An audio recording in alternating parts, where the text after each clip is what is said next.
Borders Sporting Goods, family owned and operated for over 40 years, is the one-stop shop for all your fishing needs. Borders has the largest selection in the tri-state from all the major brands like Shimano, G. Loomis, Abu Garcia, Blue Rock Custom Tackle, Rapala, Netbait, Strike King, and more. Let the experts at Borders help you find the perfect fishing gear for your next adventure. Borders Sporting Goods, 5876 U.S. Route 60, Ashland, Kentucky, and online at bordersportinggoods.com. Charleston, Montgomery, The Jock. Fishing the waters of the wild and wonderful, the bluegrass and beyond. It's Hook, Line, and Sinker. Brought to you by Borders Sporting Goods. Let Borders help you get outdoors. Now, here's your host, Cam Connors. Good Saturday morning, and thank you so much for catching another episode with Hook, Line, and Sinker. I'm your host, Cam Connors. Now, before we get into the meat of today's show, I want to talk about this. There have been 3 record-breaking fish in West Virginia in just the last couple of weeks that have been caught. A record-breaking 3.6-pound black crappie caught out of East Lynn by Jerry Porter. A 26.26-inch largemouth caught in Harrison County from a private pond caught by Seth Spry, breaking the old record of 25 3/4 inches. That record stood for 24 years.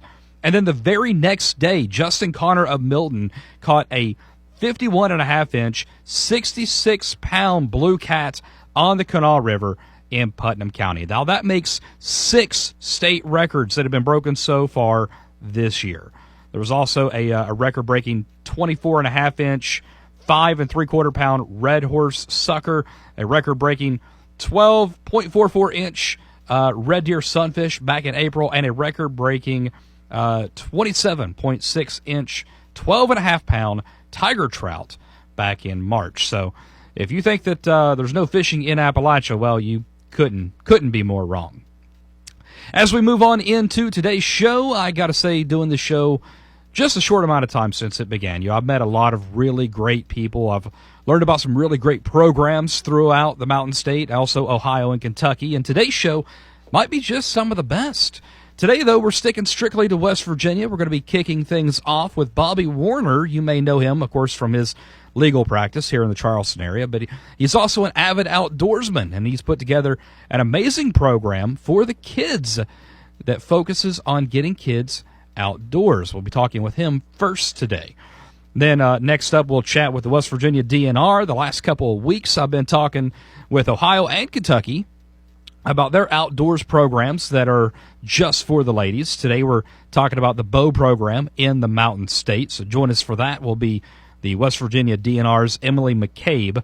And last but certainly not least, we'll talk with Tyler Waldo, one of the event organizers for the second annual Appalachian Fly Fishing Festival. And before we get into all that, though, we do need to take a look at this weekend's weather and water conditions. The Coal River in St. Albans bouncing between 61 and 64 degrees. The Elk, where it meets the Kanawha, 68 degrees was the high for the week. Looks like it's dipped back down to around 64 today. And take a look at the Little Sandy over in Kentucky, currently at about 63 degrees. As for the weather today, tomorrow, tonight, today, pleasant day on tap, mix of sunshine and clouds, a high of 73. Mostly clear skies as we head into the night with a low of 47. And tomorrow, skies clouding back up with a high of 72. When we come back, we'll get into it with Bobby Warner about the Beyond the Backyard event. It's Hook, Line, and Sinker on the Jock. Borders Sporting Goods, family owned and operated for over 40 years, has the Tri-State's largest fishing selection as well as a great archery department with bows, arrows, and more. From the kids that shoot for their school teams to what mom and dad will need for their next hunting adventure, Borders carries major brands like Hoyt, Matthews, 10 Point, and Raven. Come shoot your next bow at Borders Sporting Goods, 5876 U.S. Route 60, Ashland, Kentucky, and online at bordersportinggoods.com. Reels are streaming, lines are tight. We're back for Hook, Line, and Sinker on the Jock. Today's show brought to you by Borders Sporting Goods, US 60 in Ashland. They're your one-stop shop for all your hunting and fishing needs and your home for Liberty Safes. Let Borders help you get outdoors. Find them online at bordersportinggoods.com. I'm your host, Cam Connors, and if you've been following the show for a little bit now, you know that I focus on promoting events and organizations around the region that are dedicated to the outdoors. Now, most often we're talking about fishing, but a lot of the time it's about the kids. A lot of time I really like talking about getting the kids outdoors and helping them learn about this stuff. You know, I can't put it into words just how important I believe it is to get the youth outside. Some of my favorite memories from growing up are from being outside, fishing, camping, hunting, doing the Boy Scouts, all that stuff. I say it all the time. No kid remembers their best day playing video games, but you know what they do remember? Dad taking them out fishing, or Grandpa taking them camping, or going hiking and learning about the types of trees and the plants that are on the path, or learning how to build a proper campfire. I mean, there's just so much knowledge to be passed on and fun to be had, because if you make it fun for the kids, they will love doing it and they'll want to do it with you as often as you can. So events and organizations that come along and are helping to promote that mission of getting the kids outside, I'm all for it every day of the week. And that's exactly the mission with today's guest. Joining me in the studio today, Bobby Warner. Now, most of us know him as one of the attorneys around the Charleston area, very well known, but he's also an amazing person, an amazing outdoorsman, and he is championing this event right here at home called Beyond the Backyard. Bobby, thank you so much for joining us today. Thanks for having us. Super excited about our upcoming event with Beyond the Backyard on June 7th.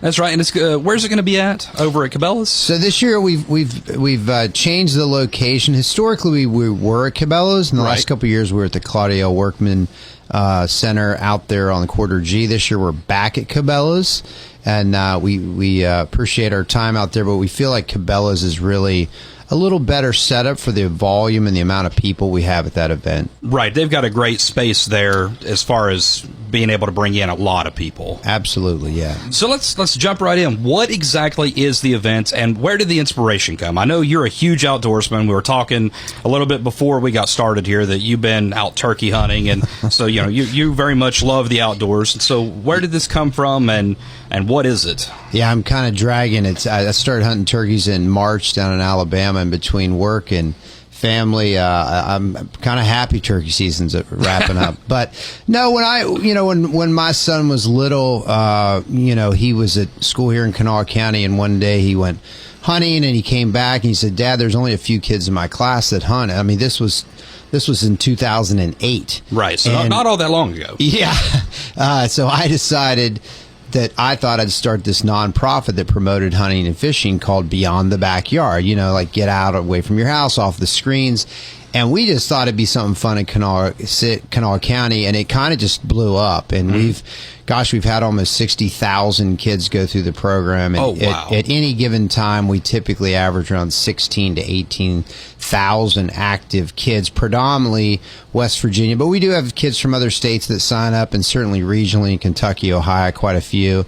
But yeah, it was just like, how do we keep kids fired up all year long? How do we educate parents on opportunities? Right. And so we do these things throughout the year. This is our biggest event. We do it every summer, and it's just, it's an incredible idea of like something to get parents and kids together, and all kinds of events, all kinds of prizes, giveaways.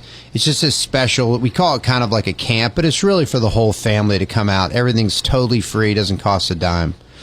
And what age groups are, you said you got several activities. So are we looking, or do you have different age groups? Because I believe, the club, it's up to 18 years old. Is that right? Yeah, we literally, if someone has a newborn and they want to sign up the kid into this thing, we don't turn anybody away. And then when you turn to be 18, you're an adult, then that's when we're kind of bump you out of the club, right? It's for kids.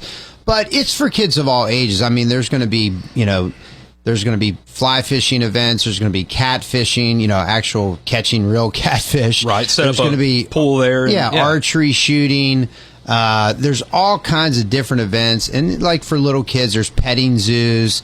There'll be all kinds of stations. We're sponsored with the NRA is a big sponsor this year. Whitetail Frenzy is a big sponsor this year. Warner Lofts is my firm, always kicks in, and a lot of our people volunteer every year. But pretty much every age group, there will be things for you to do. I mean, you will not run out of things to do.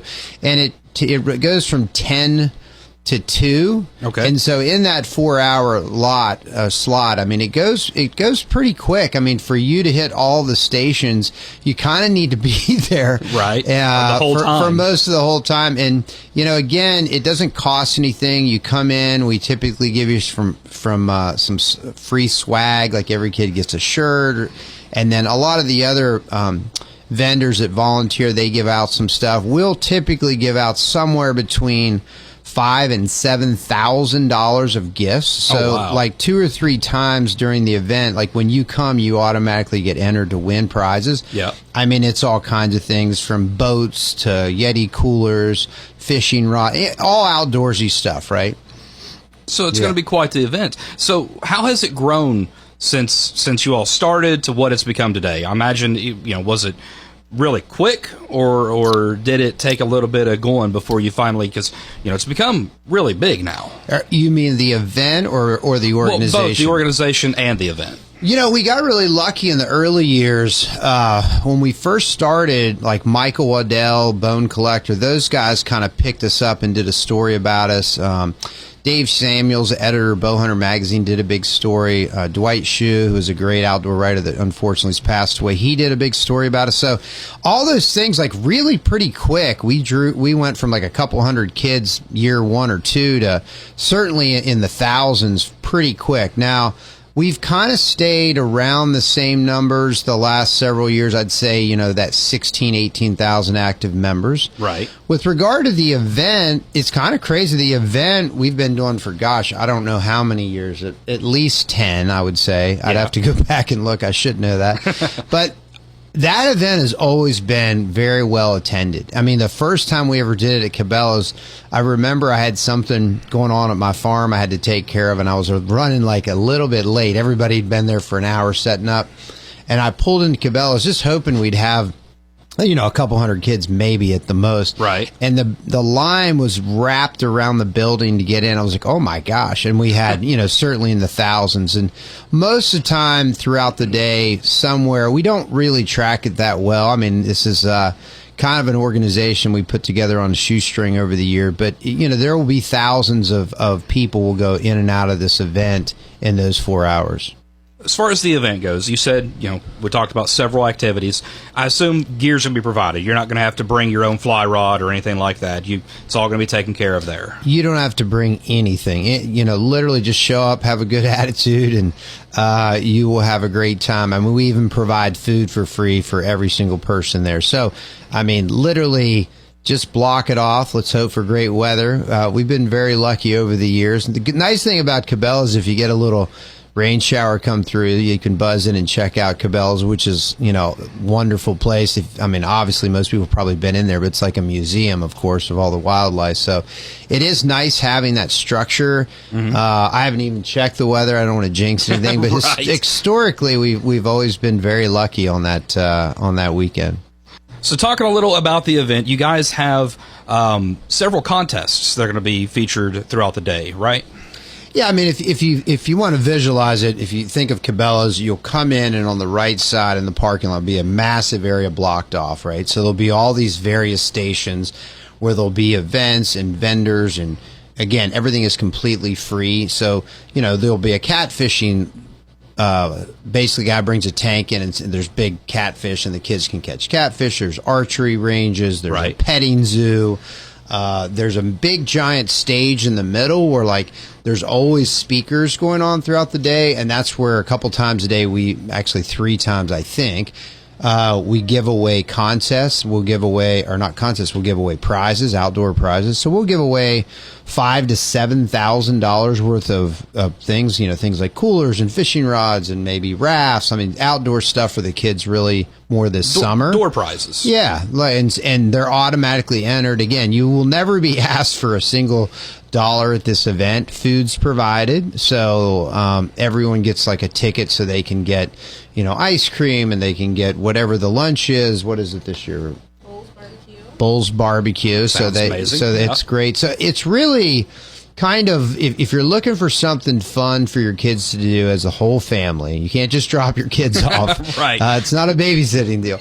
And then you can buzz into Cabela's and check, Cabela. It's so nice. So obviously as a kid, or my kids at least. I'm not sure we had the Cabela's like we do now, of course, but to walk in there and see all the heads and the trophies. I mean, it's just so cool. And the giant fish tank, the pond. I mean, that's my son saw it the first time a few years ago, and he was blown away by the fish tank. Yeah, but it'll be everyone gets like some swag when they come in. I think they get a free shirt.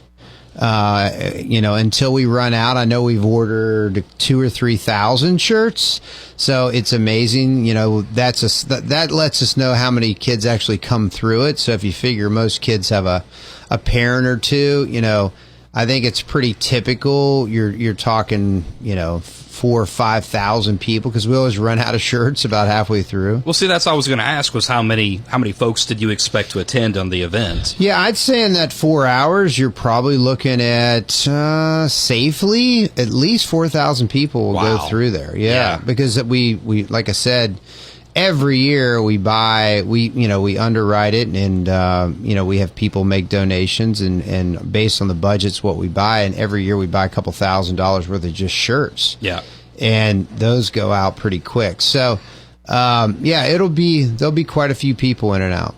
But the nice thing of the Cabela's location, you won't feel crowded. It'll have, when we had it there before, you had a little more elbow room, which was nice. And so that we're back at that location off of Quarter G there. And it's got plenty of space. I mean, it's a huge parking area. I mean, it's honestly the perfect location, especially being right next to Cabela's. It's, outdoors related already, so most people know where it is, and it's ease of access. It's really a great location. Yeah.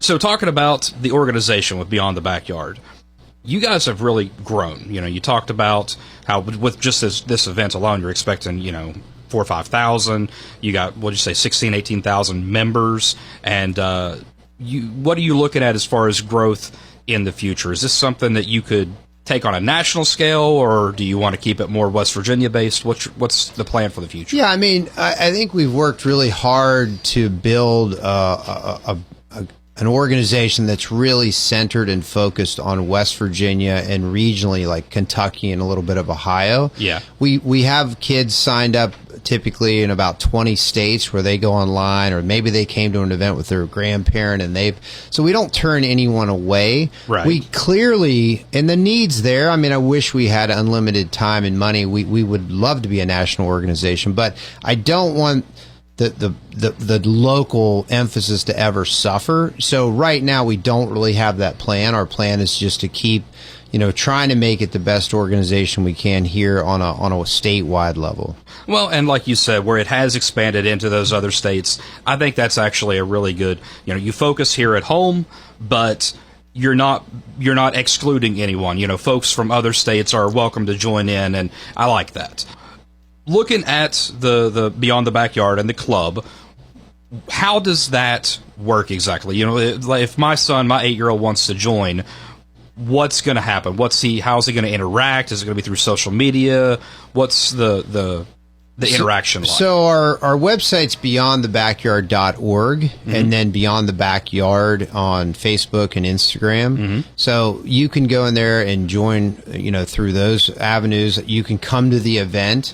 I would encourage people to register ahead of time for the event. It saves you a little bit of time just having not to fill out the card on the day of our event. But once you're in the club and you're signed up, you'll stay in there till you're 18. And why with this many kids, we can't have like regular events where we say, hey, let's all go hunting. So what we try to do is be informative all year long. So all year long, every week, you're going to get a post, or maybe two, like a contest that's going on right now, or hey, just so you know, this is going on at Canaan Valley. There's this opportunity at Stonewall Jackson this week. So we want to be like this organization that lets the kids, but just as importantly, all their parents, who really obviously are the ones signing up for social media, let them know of things that are going on, because there's so many parents that say, well, I just don't know what to do with my kid, or I didn't know there was something going on. So we have a lot of other organizations that reach out to us and say, hey, can you please in your newsletter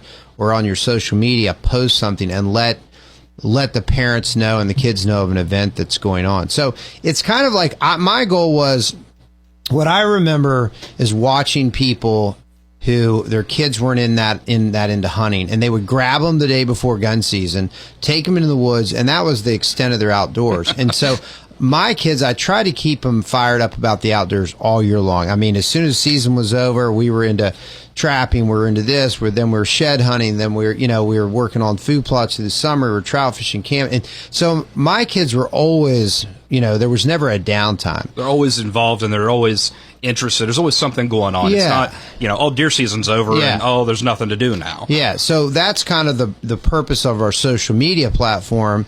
And it's ironic, of course, we don't want them on screens, but we also know that you have to embrace it a little bit, and it's a great way to educate kids. And the idea is, let's keep them fired up about the outdoors all year long, through contests, through events that are going on, through other people's events. And so it's just like, if you want your kids involved in the outdoors, in my opinion, get them involved in Beyond the Backyard, because they feel cool. They're part of this outdoor club. Hey, these other kids in my school are members of it. So, I mean, there's a huge percentage of our kids are from central and southern West Virginia. So it's very likely, if you have a kid in grade school or junior high, he has classmates that are members of Beyond the Backyard. And, unfortunately, our numbers in hunting and fishing are certainly declining. And this is one way of introducing kids into the outdoors. And then the ones that are already in the outdoors, just keep them fired up all year long. Absolutely. And I think that, like you said, the goal is, to get them outdoors and away from the screens. But like you said, embracing that social media aspect, it's a great tool for keeping them connected, for keeping the encouragement up, for keeping the interest up, and a resource for providing information on where, events are happening and things like that. So I think you guys have done a really great job with it. Before we wrap up today, I wanted to ask, are there any details that we may have missed, or anything that you'd like to get out for folks to let them know, hey, this is coming up other than the event? Well, one thing I do want to mention that, one of the things we started a couple years ago and really increases the turkey calling contest. We're just finishing up turkey season here. And, right. And yeah, it's not a sanctioned calling contest with the National Wild Turkey Federation, but it's probably one of the highest cash prizes for a youth calling contest. So first place is a $500 gift card with Cabela's. I think the second place is $250, and I think the other one is $100. So as far as youth calling contests, that's a pretty nice award for a kid. But you do have to enter. Sign up for that turkey calling contest in advance. If you just show up at the event and try to sign up, it's going to be too late, because we have to cut that off at a certain level, because to do a turkey calling contest in under 15 minutes, basically, each Right. kid basically walks up and they get about a minute to just do whatever they want. Any call they want to use. You want to use a mouth call, tube call, box call, but it's just put on mouth, your natural voice, whatever. And so if you want an opportunity to do that, that is something you definitely want to sign up for in advance, and you can visit our website or social media for that. And, of course, that's going to be a part of the Beyond the Backyard event coming up on June the 7th. Absolutely. I actually have a couple questions about that. Yeah. So, number one, is there going to be an age limit? If a 4-year-old wants to come up and do a turkey call, are you going to let them? Or I'm not going to turn them down. I mean, Okay. if they can walk they can up do it, there, all right. If they get signed up in time, they can do it. They may not win, of course, Right. but But they have a there's chance to some try. pretty good callers anymore. I mean, the last couple of years we've had some competitive youth callers show up. So they're trying to clean up, of course. And so now my next question, this one's just a little more humorous. Are we using a real turkey, or we got a panel of judges? Or We both? got a panel of judges, but I will say, 2 of the 4, one was the Grand National Turkey Calling Champion, Chris Walls, and the other 2 are lifelong West Virginia turkey hunters that put 20, 30 days a year in on turkey hunting. So they know what a good turkey call is. Okay. And I used to do competitive turkey calling when I was a kid for years, and I was actually competed in the Grand Nationals later in life in Nashville. But I'm the MC, so I won't be a judge. So hang on a second. You did competitive turkey calling. Now, did you just use your mouth, or did you use a call? I did all of it. Yeah. Can you do it? Can you do one now? Oh, right now? Yeah. Let's see. It's early in the morning. Let me see. I'll try to gobble for you. Whoa! Dude, that's pretty good. If I had like a drink, I could get that. It takes you got to do about 10 of them to break it in. So that's a little rough there. But yeah, but back in the day, there was a guy named Preston Pittman. I don't know if you remember him. He was a phenomenal voice caller, and I used to try to copy that guy all the time. But the problem is, by the end of turkey season, you truly could hardly talk. Like you'll blow your throat out. Yeah. Particularly on the gobbling. You know, the yelping and clucking is not that bad, but the gobbling is very difficult on the throat.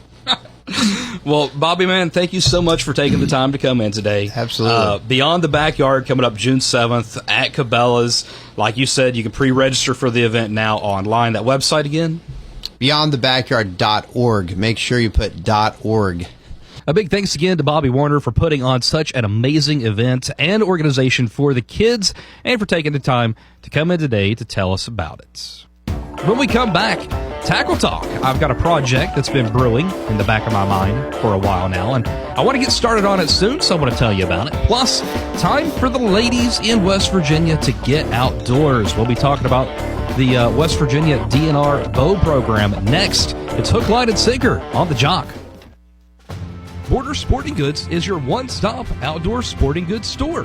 Family owned and operated for over 40 years. Borders is the Tri-State's #1 outlet for Liberty safes. Proudly made in the USA with a lifetime warranty. A Liberty safe will protect what's most important to you from theft or fire. Online at bordersportinggoods.com or find them on Facebook and Instagram at Borders Sporting Goods. Borders Sporting Goods, 5876 U.S. Route 60, Ashland, Kentucky. Fish on.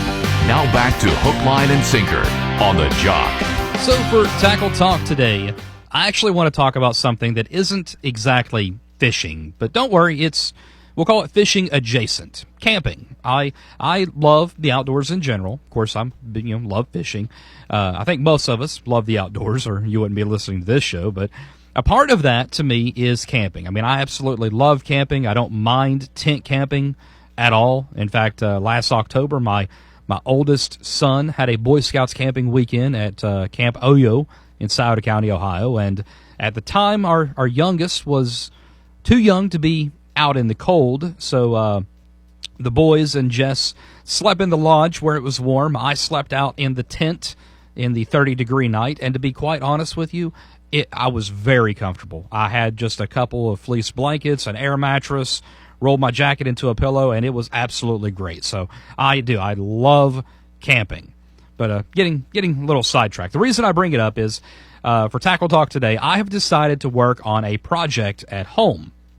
About a year ago, a friend of mine gave me a small, I guess you call it like a Harbor Freight style little utility trailer, a little 4x6 utility trailer. It was originally my plan to use it as a trailer for our kayaks. And then I ended up kind of evolving that into a plan to do it like a camping rig that I would pull behind my truck, have like a mobile kitchen on it with a Blackstone and camping gear and the kayak rack on top of it. And that was my plan moving forward. And now I've progressed it even more. I've been doing a lot of research, a lot of planning, and I think I want to take it a step further and build a tiny camper with it. Now, if you've seen these, a lot of people are building these like tiny campers, or like little teardrops. Instead of going and spending $20,000 on a teardrop camper, they're building one with just a $600 trailer that they get from Harbor Freight. And so it's going to have like a small living quarters, basically big enough to sleep in, and build out a little kitchen off the rear of it with a hatch or a couple, double doors, and have access to the Blackstone and a little sink and cabinets. Now, it's not going to be cheap. By my rough estimates, I'm thinking it's going to cost me right around $1,000, which is expensive, but when you think about it, it's cheaper than buying a $20,000 one by a lot. Because I live on a radio salary, I'm going to have to build it out in phases. But hopefully, I'll be able to get started on it here very soon, and I will be sure to be giving updates about it on here and posting pictures on our website and on Facebook as well, so you can follow along. Moving on with today's show, we've talked the last few weeks about getting the fairer sex out into the great outdoors with programs designed specifically for the ladies. You know, fishing especially, one of those things that's traditionally viewed as a bit of a guy's thing, but more and more women across the country and across the Mountain State are getting outdoors and onto the waters. So we've talked about the OWOA program in Ohio. Last week we talked about the bow program in Kentucky. Today we're going to learn about the bow program here in West Virginia. Joining me now, Emily McCabe with the West Virginia DNR. Emily, thank you for taking the time to be on the show today. Yeah, thanks for having me. I appreciate it. Yeah, for sure. So let's go ahead and get right to it. Let's talk about the bow program in West Virginia. Of course, it's the Becoming an Outdoors Woman. What all does the bow program in West Virginia entail? So we host two events a year that are our big ones. So we'll do one in the fall and we'll do one in the spring. They range from Friday to Sunday. They're workshops. We have some at state parks so people can come. They stay at the state park, they eat at the state park, and they have all of their classes there on site. And we'll do one in the north of West Virginia, and then we'll do one in the south, so that way people from all areas can come and visit. And then we range our classes from hunting, fishing, and outdoor recreation. So we usually have about 25 classes we try to keep around that people can pick and choose to go throughout that weekend. So a very, very good variety of different activities within the program. Yes.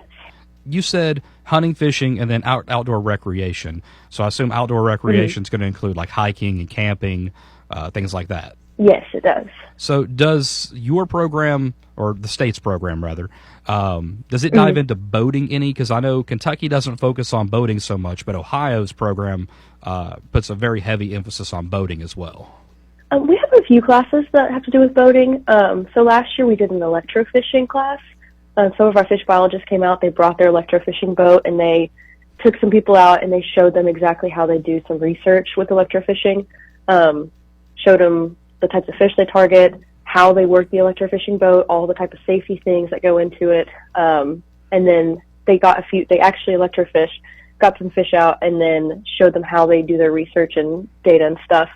And then we do some kayaking classes and tie those in with fishing. And then we also have a boat class where they teach you how to hook up your boat to a truck, back it up, drive it, that kind of thing. Okay. I have to say the electrofishing actually sounds really cool to me. Like I'm a little sad that this is a women's only program, because that's something I would like to see, because I think it's something a lot of people don't really... A lot of people, if they're not into fishing, really don't even know about it, about the research that goes into it and how they conduct that research. So I think that's really cool. Yeah, it was a great class. Looking at the program, when did it begin in West Virginia? Is it fairly new, or has it been going on for several years? It has been going on for a while. So it was in the state parks area.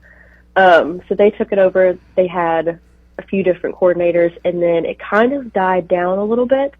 And then recently, within the past couple of years, Wildlife has taken it back up in the DNR, and we've started getting it going, kind of revamped it a little bit, got some new merch classes, and it's been going really well and steady for the past couple of years. So, all right, so it's growing for sure.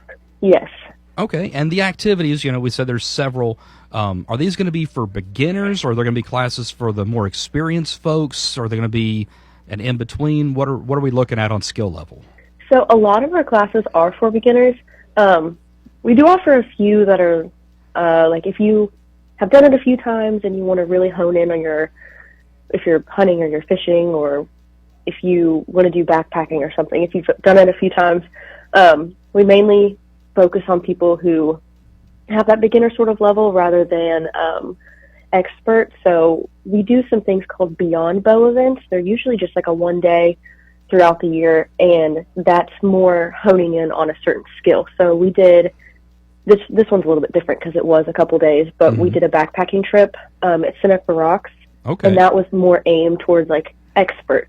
But the workshops that we host twice a year are usually just like beginner, and then if you've done it a few times and you just want to get a little bit better at it, feel more comfortable, that's the type of skill we usually gear for. And see, I think that's really cool, because in talking with Ohio and Kentucky. See, Ohio has one event, and it's a big, long weekend event where they go to a lodge. Kentucky, they have 3 events throughout the year, but they don't do any smaller events. So, correct me if I'm wrong, but it sounds like West Virginia has the 2 main events, but then several smaller events throughout the year that may be for a little more advanced along the skill path. Yes, exactly. To me, that sounds like the way that these programs ought to be executed. Is both for the beginners, but also you follow up and you have more events throughout the year that's a little more advanced. I think that's really fantastic. So, how would you say? Oh, actually, I wanted to ask real quick before I forget. What's the cost associated with the event? So for the workshops, it varies if you are. Some people live close, so they don't want to stay at the park. But if you're staying and you want a roommate, it's usually about like $225. And then if you're wanting to stay at the park but stay in a single room, it is a little bit more expensive. And that usually comes out to about around $500. Okay, so it's not outside of it's not astronomically high, but there is an investment involved. Yeah, because even though you're coming, you're paying for your classes, you're paying for your lodging, your food, and we also provide mainly all of the gear. There's a few things that we recommend some people bring, but you're never expected to come and bring something to be able to take the class. So you're getting a lot of bang for your buck. Absolutely. That's actually one of the things I mentioned with the Ohio and their program. Excuse me. They're kind of the same way, where it's over one weekend, and the fee associated goes towards their lodging and goes towards their meals and goes towards the gear and everything needed for the activities. So it really, whenever you think about taking like a weekend vacation or even a day trip, and the money you're going to spend in food and gas and lodging and gear, and it really kind of balances out. Yes, it does. So when are the events? You said there's 2 a year. Are the spring and fall, or? Yes, so we try to stick around for the spring, the first weekend in May, and then the last weekend of September for fall. This past spring was a little bit different, just with the state parks. It was also busy already. So it was in April this year, but our fall is September 26th to the 28th at Canaan Valley Resort. And we're sticking around with those dates, so that way people kind of know what to expect, and can plan for that ahead of time. Is sign-ups available for the fall one already, or is there a sign-up window? We're not going to release registration until a little bit closer to time, probably 2 months before, just so that way we can get everything finalized, because whenever you're signing up, it's whenever you're signing up for your classes and your roommates and paying for everything. So that way, if we need to change anything or fix anything, add classes, it's not getting confusing for the participants. It's just everything's done, finalized, and then they can sign up and be ready to go. Right. Everything's organized and ready to go, and they don't have to worry about it. Not enough people signed up for this, so we're not enough people signed up for this, so we're going to have to cancel this, and it's all finalized and ready for them to sign up. So you're saying 2 months before, folks are going to want to look for it probably sometime around July. Yeah, I would say either July, probably second weekend is whenever we're going to shoot for that. And so can women from out of state participate, or is this for West Virginia residents only? No, anyone can come. We've had people from Kentucky, Maryland, Maine. I've had someone from Texas and Florida before. So as long as you can get there, everyone's welcome. Awesome. See, and that's West Virginia, Kentucky were the same way. They accept, Ohio and Kentucky are the same way. They accept folks from all over. Is there a limited number of spaces, or is this just open for anybody that's able to come? We do have a limited amount of spaces. We usually cap it about 75, just because of the blocking at the state parks and everything. But also, that's a lot of people and a lot of classes. So for right now, we're keeping it at 75, but hopefully we can make that bigger in the future as Bo continues to grow. Okay. Well, is there anything that we've not touched on yet that you would like for folks to know about before we wrap up today? Yeah, we actually have a Beyond Bow event coming up on June 7th. It's a Saturday. It's a fishing float trip on the South Branch of the Potomac River. So we're going to go up there around 9:30 in the morning, and we have sign-ups for this already out. And then we're going to float down and fish, chit-chat, have a good time, and then get out maybe 6 hours later. So if anyone's interested in that, we do have our registration up on our Facebook page. Okay, so the Facebook page is where they're going to want to get the info on that. Yeah, that's where we put most of our stuff. The DNR will post our big workshops, but our Facebook page is just WV Becoming an Outdoors Woman. The picture is just our logo, and you can just ask to join that, and then the sign up for that is in there. And then we also keep everyone up to date on things that maybe Bo's not doing, but some participants are going to do. There was a lady in there one time. She wanted to go deer hunting. Mm-hmm. She didn't have anybody to go with, so she put in that Facebook group, and then a bunch of them got together and they went deer hunting. So it's good for a bunch of different types of things. Okay, so it's one of the things that they touched on with the other states, and I know I keep going back to them, but I see a common theme. It's a commonality is that it's more than just an activity or a getaway. They're building a community with this, and that's kind of what you all have done with the Facebook group too. Yeah, so I like to keep everybody connected as much as possible because they really do make good friends because you're spending all this time with people, and then we have activities after dinner that aren't mandatory or a class, just like if you wanted to do s'mores. And people have been friends for years because they met at Bo, and it's really cool to see them get out and actually do stuff outside of Bo, just them. Because that's the whole reason people come to Bo is they want to do something like squirrel hunt, but they don't have anyone in their family who squirrel hunts or know anybody. So they come here and then they meet like-minded people. So that's another huge goal of ours. It's just getting people comfortable, confident, and then also making friends going out and doing things that they've always wanted to do. Absolutely. I don't know if I've asked this yet, but is there a minimum age to sign up? Yes, we do have a minimum just for insurance purposes. It's 18 plus. 18 plus, okay. All right. And, of course, folks can get all that info on, there's info on the DNR.gov, the WVDNR.gov website. Mm-hmm. And then there's, as you said, there's that Facebook group as well. Yes, that's correct. All right. Well, Emily, thank you so much for taking the time to talk today. The program sounds absolutely amazing, and I bet it's going to grow just tons over the next few years because we see more and more women getting outdoors and doing these activities and having fun and showing that, it's not just a boys' club. This is for the ladies. This is for everybody. Our natural resources are some of the best in the country, and it's for everybody to enjoy. Yes, that's exactly right. All right. Well, thank you so much for joining me, and you have a wonderful afternoon. A big thanks once again to Emily for joining the show today and talking about the West Virginia Bow Program. Still to come today, we're going to be talking about the second annual Appalachian Fly Fishing Festival. It's coming up next weekend in Thomas, West Virginia.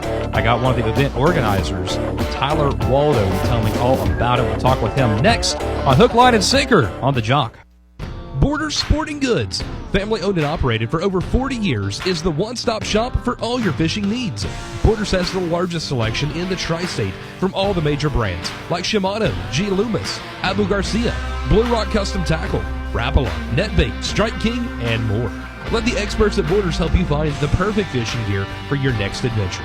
Borders Sporting Goods, 5876 U.S. Route 60, Ashland, Kentucky, and online at bordersportinggoods.com. From the local 2U studio, all systems go. Connecting West Virginia, this is the Valley Sports Station, 105.5 and 98.3 FM, 1300 and 1340 AM. The Jock. Fishtails, we've got them. Now back to Hook, Line, and Sinker on The Jock. Today's show brought to you by Borders Sporting Goods, your home for Liberty Safes. Find them at US 60 in Ashland. They are your one-stop shop for all your hunting and fishing needs. Let Borders help you get outdoors. You can find them online, bordersportinggoods.com. As we close out the show today, I have one final guest to talk to. It's coming up next weekend, the second annual Appalachian Fly Fishing Festival. Joining me now on the show, Tyler Waldo, one of the event organizers. We've talked a couple times now, and every time we talk, we have a pretty good conversation. So I think this is going to be a good one. How are you doing today? Hey, I'm great, Cam. Thanks for having me on the program. I know you're super busy getting ready for the event, so thank you for taking the time to talk and tell us about the event. It is coming up next weekend, the Appalachian Fly Fishing Festival. How did it come about? Because this is the second one. No, it's the campfire story. A group of guys sitting around talking about their life stories in fly fishing and saying, hey, we need to bring this together and bring the community together in a larger scale here in West Virginia and Appalachia to show off what's being done and what happens here. So really it was just a group of guys who came together with their love of fly fishing and, let's find a way to highlight it and share it with the rest of the state. Yeah, that's it. Originally we had intended to call it a gathering just off that basis of wanting to bring the community together, share the stories, share the experience that we've all learned individually, and then show off the folks that make it all happen, whether it's the fly shops down to the conservation agencies that give us the clean water that we need to have the excellent fishing destination we have here. Mm-hmm. So how difficult was it to get this off of the ground? I mean, you and a few others come together and basically organize the whole thing.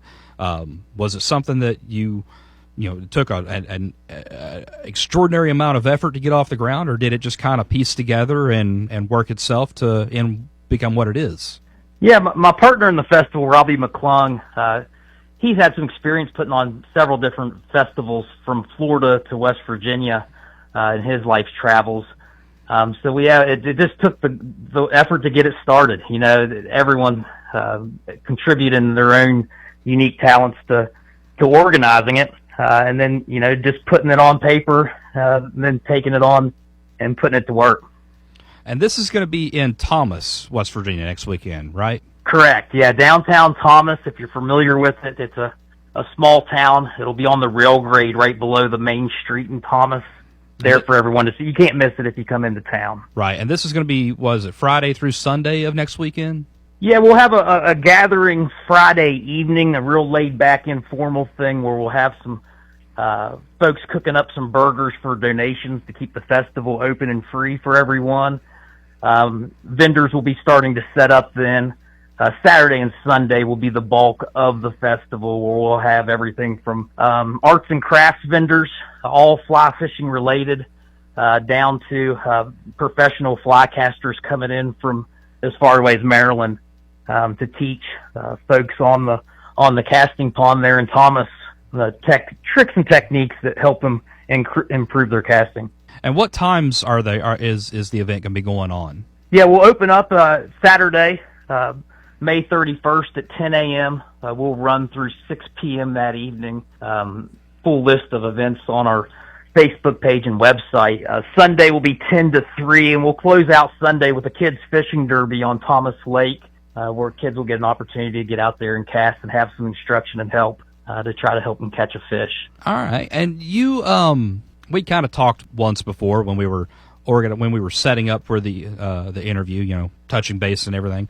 There's going to be a lot going on at the event this year. Would you want to highlight some of the vendors, or I know you've got some fly lessons, some fly casting lessons, and I think there's also going to be a fly competition. Is that right? Yeah, absolutely. Yeah, we'll be bringing in some of the biggest names in West Virginia. The crew from over at Natives and Fairmont will be there, helping us out and get some things done. Good guys. I talked with Bo Robinson a couple of weeks ago, talking about fishing for muskie on fly setup. So that definitely a great group to have there. Yeah, and we'll follow that up. One of his lead guides, Jimmy Glassbill, will be doing a muskie presentation for the festival at 2 p.m. on Saturday. Krista from Silver Hen Fly Company up in Pennsylvania, she'll be doing a fly casting demonstration.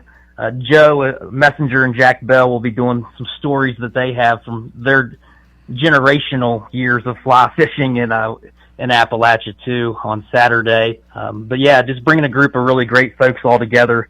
A couple local Child Unlimited chapters will be organized too, doing fly tying underneath our presentation tent. So a little bit for everybody, and from beginners to experienced anglers will have an opportunity to learn something new. So it really is an event for everybody.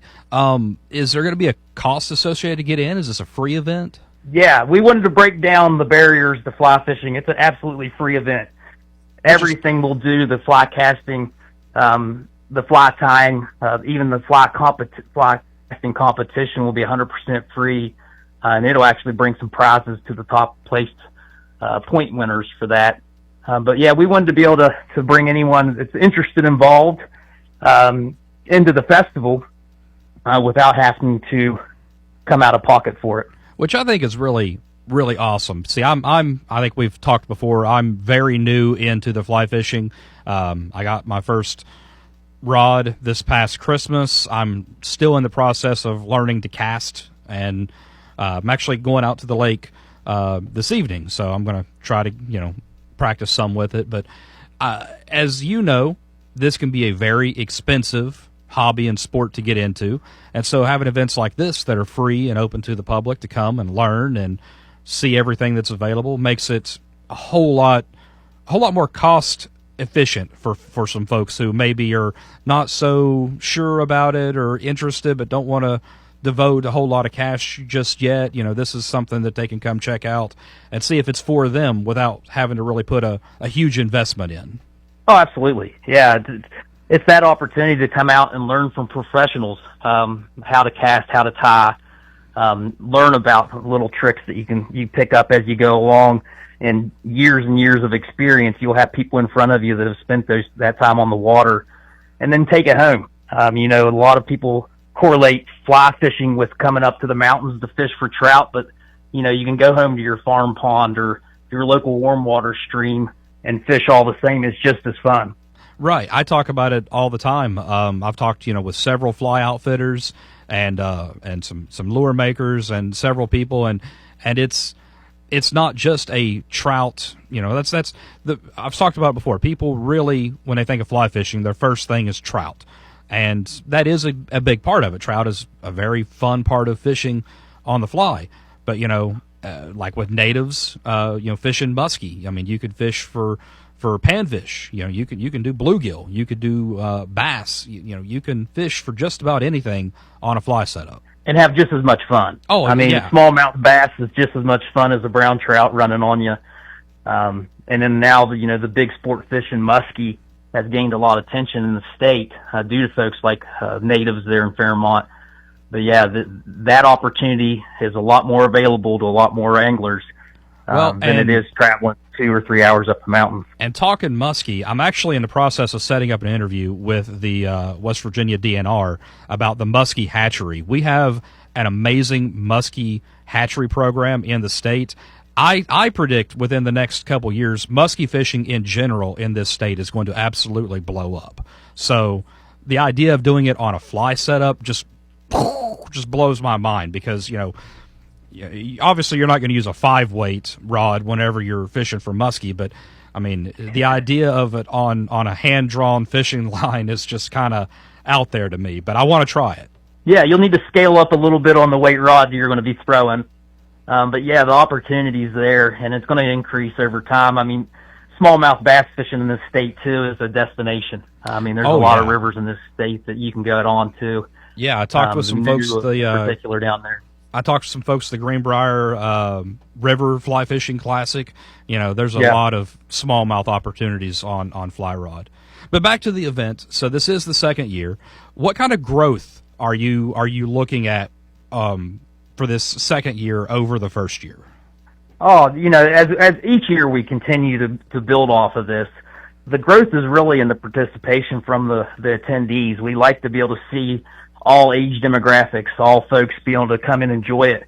And that's the goal. We want to put in front of them a product that entices people to come up, whether you're 5 years old or 65, 75, fly fishing's for everybody, male, female, whatever. And that's the opportunity for growth that we see, is to build the community in the state. Right. Well, continuing with that idea of growth, you know, with events like this, a lot of the time, you know, you're always looking towards the next one, even though, you know, the one is right here on our doorstep. You might be looking towards the third one already. Do you have any ideas for the third one that you might incorporate that you weren't able to do with this one? Yeah, there's always names that we like to bring in. I mean, we're lucky to be in a state right here that has folks with experience level far beyond what you could pay to even bring in.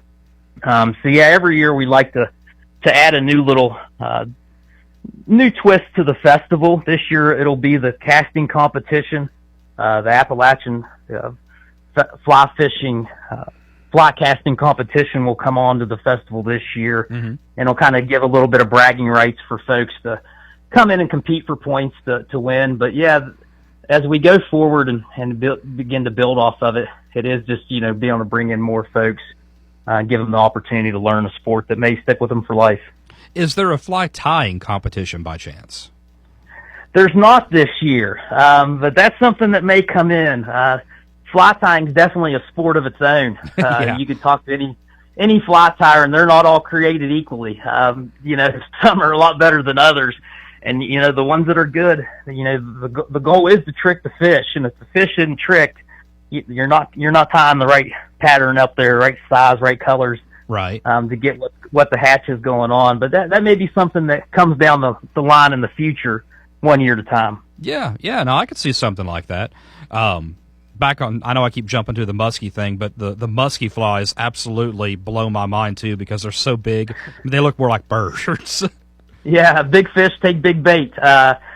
So, you know, you're wanting to go for a state record. I believe one just got caught here recently. Yeah, maybe last year for a muskie in the state of West Virginia. But yeah, a lot of times you got to put something out there that they're enticed to eat.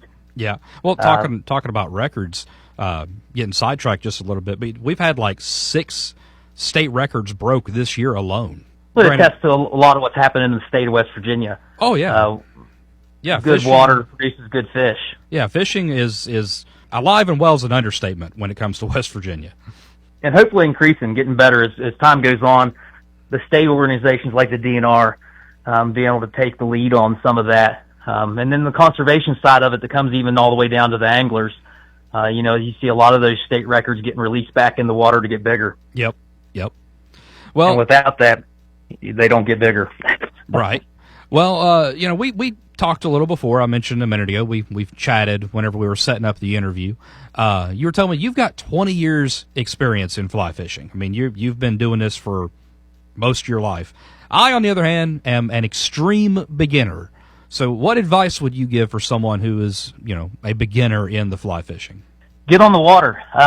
You know, you don't learn anything by just reading about it, although it helps out a lot. You know, of course, the internet now can teach you a lot.